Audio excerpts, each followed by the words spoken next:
जय जगन्नाथ। आज लंच रही सज पखाड़ गरीब अनुष्ठान पुई आलू सार पड़ी टे राई होती बैगण भजा टे आलू भर्ता पखाड़ सहित ये बेस्ट पालङ शाग डालमा है पापड़ अच्छी एपटे शिव आलू भजा मूला शाग आलू भजा लंका भजा होती आम दीदी घर काकड़ सालड टे खाई आज गरीब अनुष्ठान या लंच खाई देखा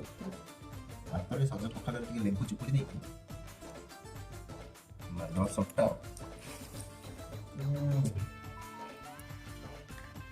आलू भर्ता डालबो बैगन दे दिबा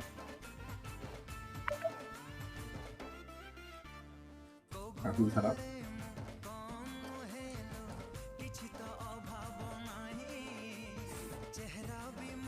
अरे लाउंज वाला कौन सा वीडियो भल लाइक शेयर सब्सक्राइब करना फेसबुक देखो फॉलो करना जय जगन्नाथ।